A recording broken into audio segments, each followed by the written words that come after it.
Hello. হ্যাঁ রুদ্র শোন, এখানে সবাই তোর সাথে কথা বলার জন্য রয়েছে তো অনেক ইন্টারেস্ট দাদা। হ্যালো ব্রাদার, কি খবর? বাবা সব প্রজেক্টটা দে আমাকে ফোন। আরে হ্যালো রুদ্র, কেমন আছিস? তোদের ওখানে কেমন ঠান্ডা রে এখন? এই দিদি ভাই ফোনটা দে। সোনাদা ভালো করে শোন, হ্যাঁ আসার সময় কিন্তু আমার জন্য স্ট্যাচু অফ লিবার্টি আছে না, ওই কিচেনটা নিয়ে আসবে, হ্যাঁ ছোট কিচেনটা। এই নুনি, সবাই মিলে এক এক করে গুজগুজ গুজগুজ করে কি কথা বল, কেউ তো শুনতে পাচ্ছি না। স্পিকারে দে, স্পিকারে দে, স্পিকারে সবাই শুনবো। হ্যাঁ সরি ননি, আমি তো আসতে পারবো না।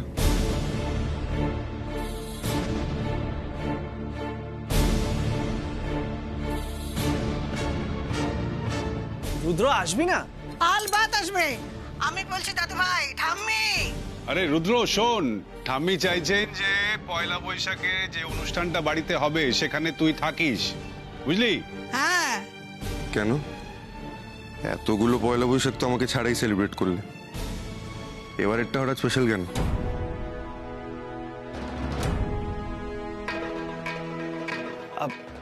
শোন না রুদ্র, দেখ ব্যাপারটা হলো আমরা তো সবসময় তোর সাথে সেলিব্রেট করতে চাই, কিন্তু আগেরবার সিচুয়েশনটা একটু ডিফারেন্ট হয়ে গেছিল তাই। আর সেই জন্যই আমরা চাইছি যে এইবার তুই আমাদের সবার সাথে সেলিব্রেট করবি, বুঝলি? Is that so? আমি জানতাম না। আরে এবার জানতে পারবি, এবার সব জানতে পারবি। আমি তোর কাকিয়া বলছি, তুই একবার আয় না, তারপর আমরা সবাই মিলে বুঝিয়ে দেব যে তুই আমাদের কাছে কতটা স্পেশাল, বুঝলি? আর আর তুই কি খেতে ভালোবাসিস বল, আমি আগে থেকে সব রান্না করে রাখবো। বল বল। দাদু ভাই, এটা তোমারও বাড়ি, তুমি আসো না তাই। তা বলে এটা তো মিথ্যে হয়ে যাবে না যে তোমার শরীরে এই আচার্য বাড়ির রক্ত বইছে। কিন্তু ঠাম্মি, আমার তো এখানে রিসার্চ ওয়ার্ক চলছে, সামনে আবার পেপার সাবমিশন আছে, এখন এসবের মধ্যে আসাটা। আচ্ছা ঠিক আছে, আমি কয়েক মাস পরে একবার ট্রাই করে দেখতে পারি। রুদ্র, রুদ্র প্লিজ চলে আয়। দেখ আমরা সবাই তোকে মিস করি, আর আমি কনফিডেন্টলি বলতে পারি তুই একবার এখানে ফিরে আসলে আর কোনোদিনও বিদেশে যাবি না, বুঝলি? আমি বুঝতে পারছি কি। আরে রুদ্র, হ্যাঁ না বলিস না বাবা, আমি ছোটকা বলছি। চলে আয়, চলে আয়, সবাই মিলে এখানে থাকবো একসঙ্গে, চলে আয়, চলে আয়। সরি গো, আসলে এই মুহূর্তে পড়াশুনো, ক্যারিয়ার এগুলোকে প্রায়োরিটি না দিয়ে এই হই হই করাটা ঠিক আমার পক্ষে পসিবল হবে না। I really hope you people can understand my situation. Anyway, আমার একটু কাজ আছে, আমাকে বেরোতে হবে, পরে কথা হবে, ঠিক আছে? রাখছি, by.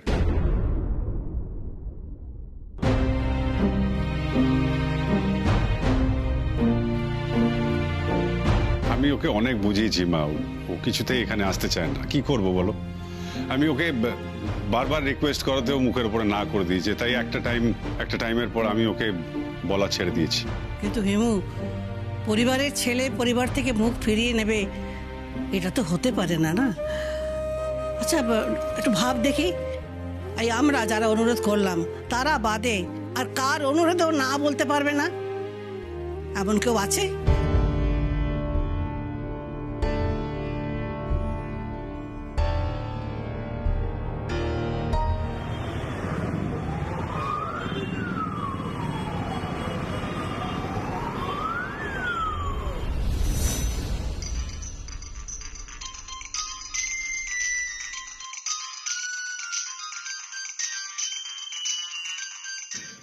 Hello sweet heart. High সোনা, কি করছো? তেমন কিছু না, অ্যাকচুয়ালি একটু ডিস্টার্ব ফিল করছিলাম। ভালোই হলো তুমি ফোন করলে। কি হয়েছে আমার সোনার? কিচ্ছু হয়নি, তোমার শোনার, তোমার গলা শুনে মন একদম ভালো হয়ে গেছে। তাই এবার তুমি বুঝতে পেরেছো তো আমি যা করি ভালোর জন্য করি? ইয়া, বলা যেতে পারে। বলা যেতে পারে? নো বেবি, আমি তোমাকে এখন যেই কথাগুলো বলবো শুনলে তুমি বুঝবে আমার কথা শুনলে আমাদেরই ভালো হবে। তাই নাকি? শুনি শুনি শুনি। বলবো? বলবো মানে? হ্যাঁ বলো প্লিজ, আই এম ওয়েটিং। বলছি, শোনো না বেবি, অনেক হয়েছে সব লং ডিস্টেন্স রিলেশনশিপ। এবার আমি চাই তুমি এখানে ফিরে এসো। Please baby, come back. Really? কিন্তু কিন্তু তুমি তো আমাকে বারণ করছিলে এখন ফিরে আসতে, তুমি তো বললে যে তুমি এখানে থাকলে আমার মন তোমার দিকেই পড়ে থাকবে, আমি খেলাতে মনই দিতে পারবো না। তাই তো আমি তোমাকে বলেছিলাম বেবি। সেটা আমি ভেবেছিলাম, কিন্তু এখন তো দেখছি ব্যাপারটা পুরো উল্টে গেছে। মানে এই তোমার কথা কি তুমি কিচ্ছু বুঝতে পারছি না। আমিও কি বুঝতে পেরেছিলাম বলো তো, যে তুমি আমার থেকে দূরে থাকলে তোমার কথা আমার আরো বেশি মনে পড়বে? চোখের সামনে তোমাকে না দেখলে এরকম আনকমফোর্টেবল ফিল হবে? এখন তো খেলায় মন বসানো আরো টাফ হয়ে যাচ্ছে, বিলিভ মি সোনা। তাই তো আমি ভাবছি তুমি এখানে থাকলে, তোমায় কাছে পেলে আমার মনটা একটু শান্ত হবে সোনা, আমি খেলায় কনসেন্ট্রেট করতে পারবো। বেবি শোনো, সামনে আমার কিন্তু বড় ম্যাচ, তোমাকে কিন্তু আসতেই হবে। Please baby come, please. Okay okay, cool cool, I can understand, বুঝতে পারছি আমি। দেখো সে কবে থেকে আমি তো তোমাকে বলছি এই কথাটা, আমি তোমাকে ছাড়া আর দূরে থাকতে পারছি না, এবার সময় হয়েছে আমাদের একসাথে থাকার। কিন্তু তুমি তো, তার মধ্যে আজ বাড়ি থেকে ফোন করেছিল, পয়লা বৈশাখে বাড়ি যাওয়ার জন্য জোরাজুরি করছে। আমি না করে দিলাম, কিন্তু তুমি যখন বলছো তখন ভাবছি। না সুইটহার্ট, আর কোনো ভাবাভাবি নয়। দেখো আমি কিন্তু আর অপেক্ষা করতে পারছি না, প্লিজ তুমি এসো না প্লিজ। তুমি দেখবে পয়লা বৈশাখের দিন থেকে তোমার আর আমার জীবনটা একদম অন্যরকম হবে। প্লিজ কাম, চলে এসো প্লিজ। আমি আবার সব কিছু নতুন করে শুরু করতে চাই তোমার সাথে বেবি। তুমি আমার পাশে থাকবে তো সোনা? Yes my love, yes. দেখো তোমাকে তো আমি বলেইছি যে তোমার কথা আমার কাছে শেষ কথা, তোমার কথার কোনো নড়চড় হবে না। আর সেই তুমি যখন আমাকে একবার বলেছো যে তুমি চাও আমি ওখানে ফিরে যাই, তাহলে তো আমি ওখানে যাবই, আর এই পয়লা বৈশাখেই যাব, কথা দিলাম। গুড নাইট, পরে কথা হবে। আচ্ছা ঠিক আছে, good night sweetheart. Baby baby তুই ধর তো ধর, তোর জন্য কফিটা এনেছিলাম। বলছি যে তুই কার সাথে কথা বলছিলি, মানে তুই কাকে আসতে বলছিলি, মানে তুই কি করতে চাইছিস আমাকে একটু পরিষ্কার করে বলবি যে তুই কাকে নিয়ে জীবন শুরু করতে চাইছিস? বেবি প্লিজ বল। মম, তুমি মেয়ের ঘরে আড়ি পাচ্ছ? Oh come on baby, please don't be silly, answer me না। তুই কাকে কাকে আসতে বলছিস? এই শোন, তুই অভিকে ছেড়ে দিয়েছিস? ওফ মম, চিল, কাম অন। আর বাবা সে এলেই তো তুমি তাকে দেখতে পাবে নাকি? ও বাই দ্য ওয়ে মম, হ্যাঁ আমার বিয়ের জন্য তুমি যে গয়নাগুলো বানিয়েছিলে সেগুলো কোথায় বলো তো? তোর বিয়ের জন্য গয়না আমি বানিয়েছিলাম, আমি কোথায় রেখেছি? আলমারিতে রাখা আছে, কিন্তু সেগুলো নিয়ে তুই কি করবি এখন? উফ।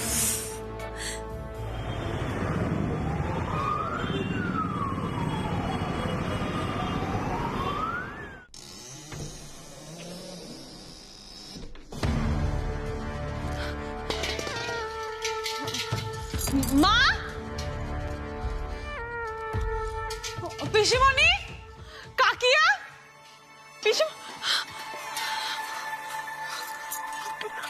পিসিমণি, দিদি ভাই, কি বাড়ির সবাই কোথায়? আর চারিদিকটা তো অন্ধকারই বা কেন? আর জিনিসপত্রগুলো এত অগোছালো হয়ে আছে কেন? জামাই বাবু, ও ছোট পিসিমা, ছোট পিসিমণি, অভিমন্যু বাবু, অভিমন্যু বাবু, আপনি আমার কথা শুনতে পাচ্ছেন? ঠাম্মি, দাদু,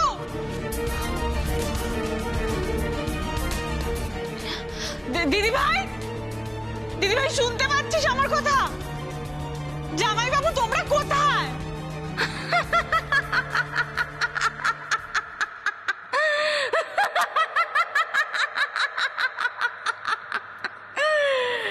কি চাই?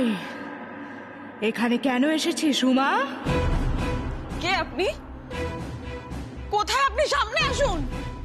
আগে আমার প্রশ্নের জবাব দে উমা, কি দরকার তোর এই বাড়িতে? আশ্চর্য, আমার বাড়ির সবাই কোথায়? নেই, কেউ নেই। এই আচার্য পরিবারে আর কেউ নেই উমা। কি সব বলছেন আপনি? আপনি কোথা থেকে কথা বলছেন? সামনে আসুন। কেউ নেই মানে কি? আপনার কথা আমি কিছুই বুঝতে পারছি না। কেউ নেই মানে?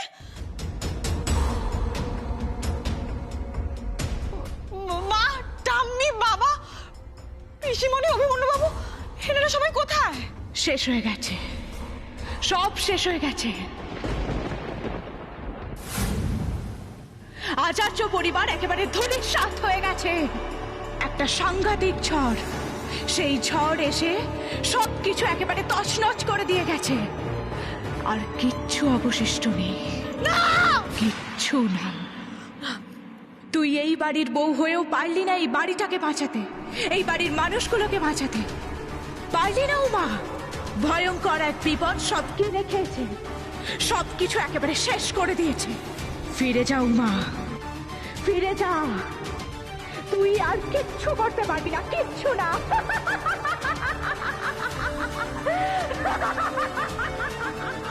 না, না, এটা হতে পারে না। আমি থাকতে এই পরিবারের কোনো ক্ষতি হতে পারে না। এই পরিবারকে আমি খুব ভালোবাসি, আর আমার ভালোবাসার মানুষের কোনো ক্ষতি আমি হতে দেব না। কি আপনি? সামনে এসে কথা বলুন। কোথায় লুকিয়ে আছেন আপনি? সামনে এসে কথা বলুন।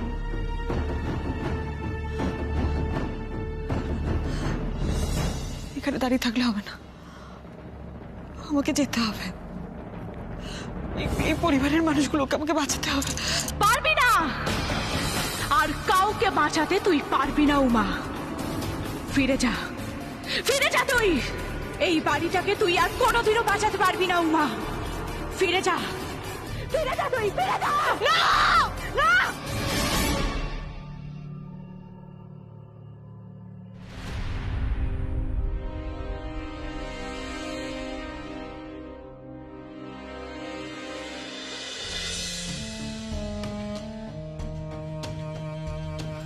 ও মামা, ও মা, আমার একটু কথা ছিল তোমার সাথে। কি হচ্ছে বল? ও মা, ওই খারাপ স্বপ্ন দেখলে তুমি একটা কি করতে বলো না, সেটা করলে আর স্বপ্নটা ফলে না, সেটা কি গো মা? ওই তো আঙুল দিয়ে জল কেটে দিতে হয়, তাহলেই ঠিক হয়ে যায়। কেন মামা জানো তো, আমি একটা খুব খারাপ স্বপ্ন দেখেছি। কি স্বপ্ন দেখলি? আমি দেখেছি ওই বাড়ির মানুষগুলোর খুব বিপদ মা। ক্রমশ বিপদটা বাড়িটাকে গ্রাস করে ফেলছে মা। এই স্বপ্নটা দেখে আর বুকটা কেমন ছ্যাদ করে উঠলো। তাতে তোর কি? তোর কি তাতে? ও বাড়ির মানুষগুলো বিপদে পড়লো কি পড়লো না, তাতে তোর কি? ও বাড়ির সঙ্গে তুই তো নিজেই সম্পর্ক চুকিয়ে বুকিয়ে এসেছিস। তাহলে এত মাথা ব্যথা কিসের তোর? হ্যাঁ, এ বাড়িতে যেটা করবি বলে ঠিক করেছিস সেটা কর। যা, গিয়ে বড়িগুলো দিয়ে আয়। ও বাড়ির জন্য তো মাথা ঘামাতে হবে না তোমায়। ও বাড়ির জন্য চিন্তা করছি। যা।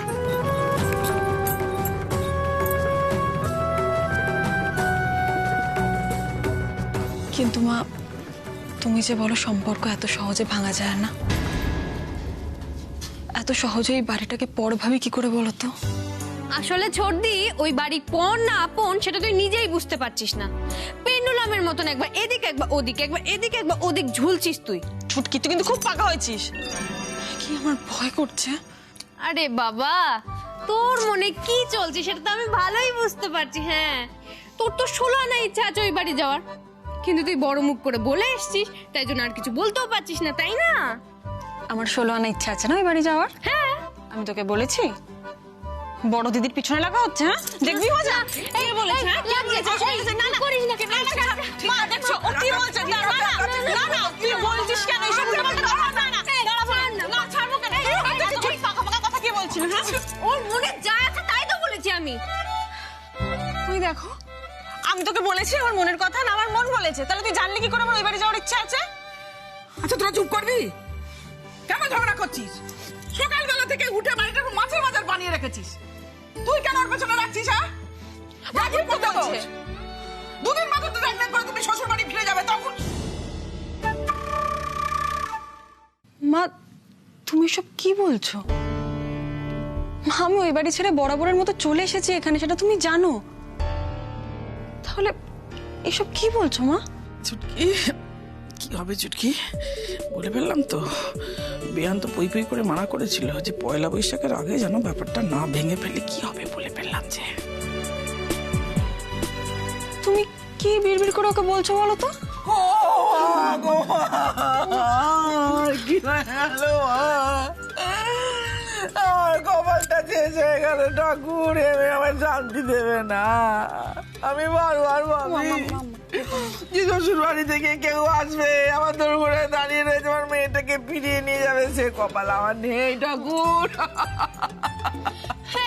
তুই ওই বাড়ি থেকে আসার পর থেকে মায়ের কি কষ্ট হচ্ছে বলতো? সারাদিন কাঁদছে, কেন এরকম করছিস? হ্যাঁ, সেটা তো আমি দেখতেই পাচ্ছি, কিন্তু আমি না মাকে কখনো এইভাবে কাঁদতে দেখিনি আগে। দেখ, মা তো কাঁদছে, কিন্তু মায়ের চোখ থেকে জল পড়ছে না। আমার না মনে হচ্ছে মা জোর করে কাঁদার চেষ্টা করছে। এ ঠাকুর, কেন মেয়েটাকে সংসার ছাড়া করলে ঠাকুর? এটা আমি চোখেও দেখতে পাচ্ছি না, আর কানেও শুনতে পাচ্ছি না। এই কথাগুলো আমার কোথায় একটা শোনা শোনা লাগছে। কোথায় শুনেছি? ধোপার মাঠে যাত্রা হয়েছিল না, শাখা সিঁদুরের দিব্যি। এই ডায়লগগুলো যাত্রা পালাতেই আমি শুনেছিলাম। সত্যি বাবা, মা যা ওভার অ্যাক্টিং করছে না, ঠিক ধরা পড়ে যাবে।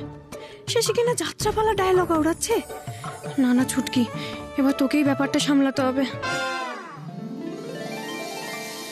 কি যে বলিস না ছোটদি, এই দেখ চোখের কোণায় টপ টপ করে জল পড়ছে, দেখ। কোথায় জল? আমি তো চোখে জলের চিহ্ন দেখতে পাচ্ছি না। তুই কোথায় জল দেখছিস? উফ বাবা, চোখের থেকে জল পড়ে গেছে, এখন আর কি দেখবি? হ্যাঁ, তুই নিজে কাজে যা, তো আমাকে পড়তে বসতে হবে। যা গিয়ে বড়ি দিয়ে আয়। হ্যাঁ, তারপর প্র্যাকটিসে যাবি, যা।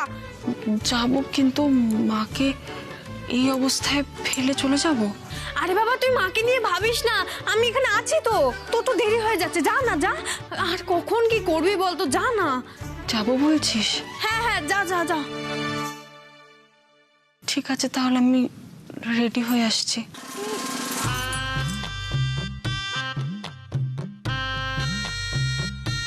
সত্যি মা, তুমি আমাকে সাবধান করে নিজেই সব বলে দিচ্ছিলে। সামলাতে পারিনি, নিজেই আমি হাটে হাঁড়ি ভেঙে ফেলছিলাম। কতদিন এই নাটকটা করতে হবে বলতো, আমি তো বুঝতে পারছি না বাবা। কি আর করবে বলো, ছুটির মতন জেদি মেয়ে থাকলে মা আর বোনকে তো একটু তো অভিনয় করতেই হবে, বলো। মা, তুই রেডি হয়ে চলে এসছিস? মা, আমি তাহলে আসছি। তুই মাকে দেখিস কিন্তু। আরে বাবা, হ্যাঁ রে বাবা, তুই যখন ছিলি না, আমি তো মাকে সামলাতাম না। কিছু হয়েছে বল? কিছু না তো, তুই যা না। ও মাম্মা, তুমি কিন্তু কান্নাকাটি করো না। হ্যাঁ মা, আমি আসছি তাহলে। হ্যাঁ, যা।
তুই আমাকে প্র্যাকটিসে মন দিতে বলেছিলি না অভি? এই দেখ আমি প্র্যাকটিস করছি। তোদের বাড়িতে এন্ট্রি নেবার প্র্যাকটিস। আর এবার যারা আমাকে বাড়ি থেকে অপমান করে বের করে দিয়েছে তাদের মুখের ওপর আমি যদি যোগ্য জবাব না দিতে পারি তাহলে আমার নামও আলিয়া বোস নয়।